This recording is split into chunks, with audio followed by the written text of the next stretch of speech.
Hello friends, हम कर रहे हैं डिमांड फॉर मनी। और आज का जो हमारा टॉपिक है केन्स की थ्योरी है डिमांड फॉर मनी के लिए। और पिछली वीडियो में हमने कर चुके हैं कि जो फिशरमैन की थ्योरी थी क्लासिकल इकोनॉमिक्स से, और जो cash Cambridge cash balance theory थी। और आज का जो हमारा टॉपिक है वो केन्स की है।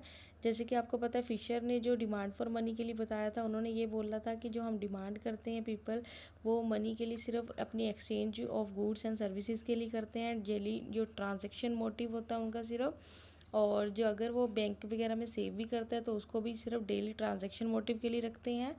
उसके बाद उन्होंने नेक्स्ट जो हमने जो कैम्ब्रिज जो थ्योरी दी थी, उन्होंने इसके साथ कैश के साथ मतलब कि ट्रांजैक्शन मोटिव के साथ साथ उन्होंने प्रिकॉशनरी मेथड जो था उन्होंने वो भी इंक्लूड कर दिया। यानी कि प्रिकॉशनरी डिमांड फॉर मनी क्या है कि हम अपनी फ्यूचर की अनसर्टनिटी या कोई नीड्स के लिए, इमरजेंसी के लिए जो हमारी रिक्वायरमेंट होती है मनी को लेके, उसके लिए भी हम अपना कुछ पार्ट अपना सेविंग पे लगा देते हैं, होल्ड कर लेते हैं। ठीक है, उसको कहते हैं हम प्रिकॉशनरी। जो कैश बैलेंस उन्होंने बता रखा था, जिसको हम कैश अपने होल्ड में रख के रखते हैं।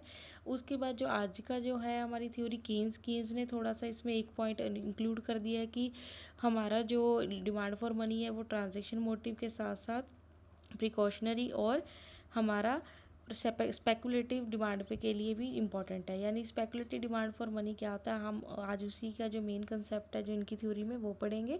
तो पहले जान लेते हैं इनकी थ्योरी इन्होंने कब दी थी। तो इनकी जो थ्योरी है वो उनकी book the journal theory of employment interest of money में अपनी डिमांड फॉर थ्योरी का कंसेप्ट दिया है, और ये 1936 में दिया था। और जो केन्स है उनके अकॉर्डिंग जो हमारी डिमांड फॉर मनी है वो आती कहाँ से, जो आती लिक्विडिटी का क्या मतलब हुआ, लिक्विडिटी का मतलब हुआ जो ऐसा कोई एसेस्ट जो कन्वर्ट कर सकता है हमारे एसेस्ट को कैश से।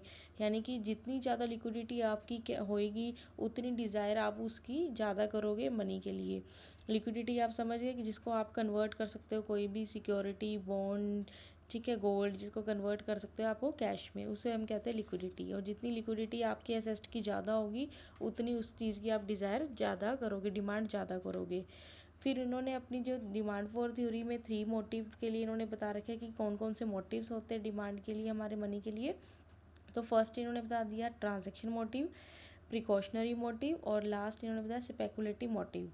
और इन्होंने ही इनको कैटेगरीज में क्लासीफाई किया है। इनकी 2 कैटेगरीज है, एक्टिव कैश बैलेंसेस और दूसरा इन्होंने अपनी आइडल कैश बैलेंसेस। एक्टिव में तो इन्होंने फर्स्ट 2 जो पॉइंट है उन्होंने वो डाल दिए 2 कैटेगरीज, यानी कि ट्रांजैक्शन और प्रिकॉशनरी। जो हम ट्रांजैक्शन मोटिव के लिए यूज़ करते हैं उसको तो इन्होंने डाल दिया हमारा एक्टिव कैश बैलेंसेस में, और जो स्पेकुलेटिव डिमांड फॉर मनी है उसको डाल दिया इन्होंने अपना आइडल में, जिसको सिर्फ हम अपनी फ्यूचर इनकम जनरेट या वेल्थ को इंक्रीज़ करने के लिए या इनकम से बेनिफिट के लिए यूज़ करते हैं।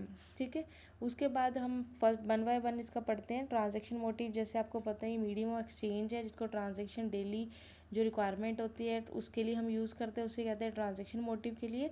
और यहाँ पे केन्स ने इन्होंने बता रखा है कि इंडिविजुअल लाइफ में कोई भी हो सकता है, जैसे इंडिविजुअल हो सकता है, बिजनेस इनकम, एक्सपेंडिचर जो होते हैं उन पे डिपेंड करता है हमारा। जैसे कि इन सबसे पहला मोटिव आता है इनकम मोटिव। अब जो गैप आता है फर्स्ट सैलरी और सेकंड सैलरी उसके बीच में जो एक्सपेंडिचर होते हैं उसके लिए हम डिमांड करते हैं, अपने कैश को ट्रांजैक्शन के लिए लगा के रखते हैं, अपने उसके लिए रिक्वायरमेंट के लिए, ज़रूरत के लिए। उसके बाद सेकंड बता रखा है इन्होंने बिजनेस मोटिव। जो प्रोड्यूसर बिजनेसमैन होते हैं वो अपने कैश को होल्ड रखते हैं टू द, जैसे कि अपनी सैलरीज़ के लिए पेमेंट, जो अपनी एक्सपेंडिचर इन्वेस्टमेंट के लिए ठीक है, सैलरीज़ और रॉ मटेरियल के लिए, उनके लिए उनको ज़रूरत पड़ती है। तो उन कौन कौन से मोटिव है जो डेली ट्रांजैक्शन के लिए बिजनेसमैन और इंडिविजुअल के लिए यूज़ होते हैं। इसको हमने डिनोट कर दिया LI=KT, यानी कि वाई, इसको हमने इससे डिनोट कर दिया ट्रांजैक्शन मोटिव के लिए। उसके बाद हम पढ़ेंगे प्रिकॉशनरी मोटिव। प्रिकॉशनरी मोटिव जैसे कि पीपल जो अपने एडिशनल अमाउंट अपने कैश को होल्ड करते हैं, किसके लिए, in order to meet emergencies and unexpected contingencies, जैसे कि सिकनेस, एक्सीडेंट, अनएम्प्लॉयमेंट। ये कोई भी अगर फ्यूचर में कोई प्रॉब्लम आ जाती है सिकनेस को लेके, एक्सीडेंट को लेके, अनएम्प्लॉयमेंट रेट को लेके, उसके लिए हम क्या करते हैं अपनी फ्यूचर यानी कि जो हमने फ्यूचर में इन्वेस्टमेंट करनी होती है, जो एक्सपेंडिचर हमारे होते हैं उसको, हाँ, उसके लिए हम यूज़ जो अपना कैश होल्ड रखते हैं उसे कहते हैं प्रिकॉशनरी मोटिव। इन्होंने डिनोट कर दिया ऐसे LP से =KY, जो कि हमारा वाई जो मनी इनकम है। अब इसका ग्राफ देख लिए इन्होंने, आइडल जो एक्टिव कैश बैलेंस था उसमें इन्होंने टोटल जो ग्राफ में बता दिया। इसमें जो LP है और LT है वो हमारा क्या हो गया, ट्रांजैक्शन और प्रिकॉशनरी। अब इन दोनों में जो इन्होंने LI निकाल दिया वो क्या हो गया इनका एक्टिव कैश बैलेंसेस। अब इसके साथ इन्होंने पॉजिटिव रिलेशन बता रखा है कि जैसे जैसे मनी इनकम बढ़ती रहेगी वैसे वैसे आपकी एक्सपेंडिचर जो होगी, डिमांड फॉर मनी इंक्रीज़ होती जाएगी, इसलिए इसका पॉजिटिव रिलेशन यानी कि पॉजिटिव जो स्लोप है, अपवर्ड स्लोप बता रखी है। उसके बाद है उनका जो थर्ड जो मेन अपनी इन्होंने थ्योरी में जो ऐड किया कंसेप्ट है वो है स्पेकुलेटिव यानी कि आइडल कैश बैलेंसेस। कि ये इसका क्या मीन है, स्पेकुलेटिव डिमांड फॉर मनी क्या होता है, ऐसी होल्डिंग ऑफ मनी जिसमें आप क्या करते हो, अपनी फ्यूचर जो इससे अपनी इनकम जनरेट कर सकते हो, अपनी परचेज या सेल कर सकते हो सिक्योरिटीज़ बॉन्ड्स को, ताकि अपनी अब जो इस रेट है जो आपकी इनकम है उससे आगे फर्दर क्या होगा आपको बैलेंस मतलब गेन हो, उसको कहते हैं हम अपनी स्पेकुलेटिव मोटिव के लिए। इसको हम ट्रांजैक्शन के लिए यूज़ नहीं करते, अपनी वेल्थ को इंक्रीज़ करने के लिए यूज़ करते हैं। और इसमें क्या होता है ज़्यादातर, और ये डिपेंड किस पे करती है, हमारी रेट ऑफ इंटरेस्ट जो करंट का होता है, और इसके साथ हम एक्सपेक्टेड कर लेते हैं अपना फ्यूचर, और जो करंट रेट होता है उसके बाद बॉन्ड्स का इसके साथ क्या रिलेशन है। अब देखिए रेट ऑफ इंटरेस्ट का बॉन्ड के साथ क्या होता है, नेगेटिव रिलेशन होता है। इसको मैं आपको मैथमेटिकली फ्लो चार्ट में समझाती हूँ। जैसे जो हमारा क्या है एक्टिव जो कैश वैल्यू जो हमारा इसमें स्पेकुलेटिव किस पे डिपेंड करता है, हमारा जो डिमांड फॉर मनी है वो किस पे करती है, रेट ऑफ इंटरेस्ट पे। क्यों, और रेट ऑफ इंटरेस्ट के साथ इसका क्या रिलेशन है, क्योंकि रेट ऑफ इंटरेस्ट अगर क्या होगा आपका डिक्रीज़ होता है तो इससे क्या होता है, जो आपका बॉन्ड प्राइस होता है वो क्या हो जाता है आपका इंक्रीज़ हो जाता है। और अगर आपका करंट मान लीजिए आपका यहाँ पे रेट ऑफ इंटरेस्ट क्या है, एक्सपेक्टेड को हम से ले रहे हैं, अगर आपको लगता है फ्यूचर में रेट ऑफ इंटरेस्ट क्या होगा, इंक्रीज़ होगा, तो आप क्या करोगे, अपने जो जो डिमांड फॉर मनी यानी कि उसको अपने पास रखोगे। क्यों, रेट ऑफ इंटरेस्ट बढ़ने से क्या होगा, आपके बॉन्ड का जो प्राइस होगा वो क्या हो जाएगा, कम हो जाएगा। यानी कि अगर ऐसी सिचुएशन आएगी तो बॉन्ड प्राइस क्या हो जाएगा, डिक्रीज़ हो जाएगा।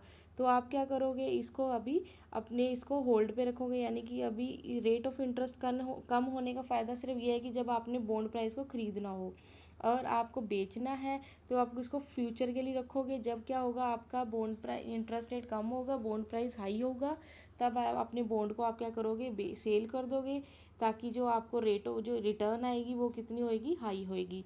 यानी कि इन तीनों का रिलेशन इन्होंने बता रखा है कि अगर रेट ऑफ इंटरेस्ट के साथ जो इसका रिलेशन है, हमारा स्पेकुलेटिव डिमांड जो हमने करी है, स्पेकुलेटिव डिमांड जो फॉर मनी है उसके साथ जो रिलेशन है वो क्या आएगा हमारा नेगेटिव।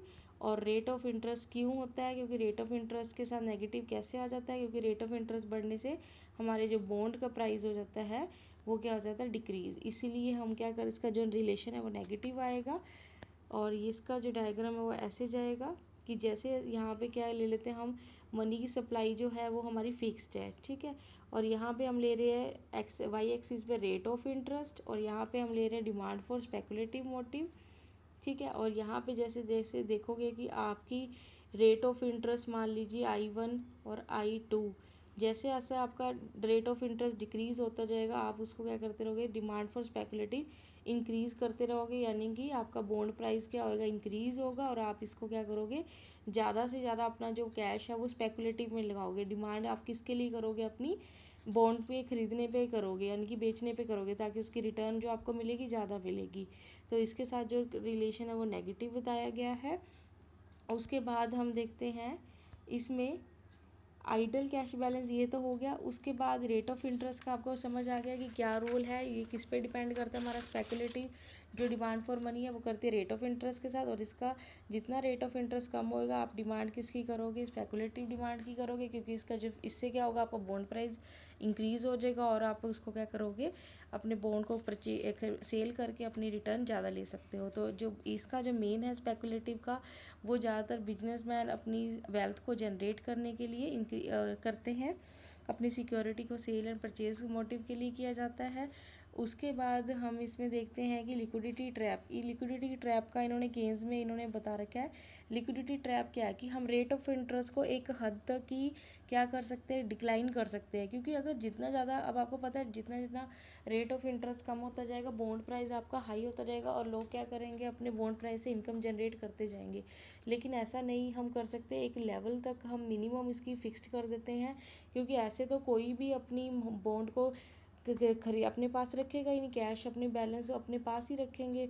तो इसीलिए रेट ऑफ इंटरेस्ट को एक मिनिमम रेट पे रखा है कि ताकि लोग जो है अपनी मनी का जो सर्कुलेशन है, फ्लो है, वो मार्केट में चलता रहे और इससे लॉस ना हो मार्केट को। इसीलिए जो शेयर एंड वो परचेज एंड सेल का जो चलता है प्रोसेस वो चलता रहे। तो ये था लिक्विडिटी ट्रैप का कि क्यों करते हैं, ताकि लोग अगर लिक्विडिटी ट्रैप को ज़्यादा डाउन करते जाएंगे तो इससे जो डिज़ायर होगी लोगों की कैश की वो अपने पास रखने की हो जाएगी, रैदर दैन कि वो सेल एंड परचेज़ करेंगे। तो ये था लिक्विडिटी ट्रैप का उन्होंने बता रखा है। उसके बाद डिमांड फॉर मनी आपको पता लग गया। एल जो हो गया वो हमारा क्या बन जाएगा, इसमें आइडल कैश और जो क्या एक्टिव कैश आ जाएगा। अब जो हमारा एक्टिव कैश है उसके साथ रेट ऑफ इंटरेस्ट का क्या होएगा, इंटरेस्ट इनलास्टिक होएगा, क्योंकि उसके बाद उसके साथ तो इंटरेस्ट का कोई लॉजिक ही नहीं रह जाएगा, क्योंकि उसके साथ तो कोई रिलेशन ही नहीं है, कोई इफेक्ट ही नहीं पड़ेगा, क्योंकि उसको तो डेली ट्रांजेक्शन के लिए चाहिए है, उसको होल्ड रखने के लिए, जनरेट करने के लिए तो नहीं है। तो इसलिए जो फर्स्ट डायग्राम है उसमें जो एक्टिव कैश बैलेंस का जो रिलेशन बता रखा है रेट ऑफ इंटरेस्ट के साथ, वो इंटरेस्ट इनलास्टिक है, उस पर कोई भी इफेक्ट नहीं पड़ेगा। उसके बाद जो दूसरा है वो स्पेकुलेटिव, वो जो यानी कि आइडल कैश के साथ बता रखा है, वही नेगेटिव रिलेशन बता रखा है कि रेट ऑफ इंटरेस्ट कम होगा तो लोग स्पेकुलेटिव जो डिमांड है वो मनी की ज़्यादा करेंगे, क्योंकि उनसे उनका बॉन्ड प्राइस इंक्रीज़ होगा और वेल्थ उनकी इंक्रीज़ होगी। और लास्ट में इनका जो टोटल है जो एल बनी है हमारी L1 और L2 से, तो इस तरह का हमारा जो इन एल शेप में हमारा इसका जो डिमांड फॉर जो कर्व है वो आ जाती है। ये थी हमारी केन्स की जो जो डिमांड फॉर मनी का कंसेप्ट दिया था, जो इसमें स्पेकुलेटिव का रोल लिया था और इन्होंने बताया था कि क्या रोल है हमारा इंटरेस्ट का और डिमांड क्यों करते हैं मनी का, इनकम का। इन्होंने बहुत सारे कंट्रीब्यूट करे हैं, इन्होंने अपनी एक थ्योरी में ऐड करे हैं और इनके क्या थे, प्रिकॉशनरी 3 मोटिव थे। आई होप कि आपको वीडियो समझ आई हो और अच्छी लगी तो प्लीज़ लाइक एंड शेयर कीजिए, सब्सक्राइब कर लीजिए मेरे चैनल को और बेल आइकन पे क्लिक कर लीजिए ताकि आने वाली वीडियोस की नोटिफिकेशन मिल सके। Thank you.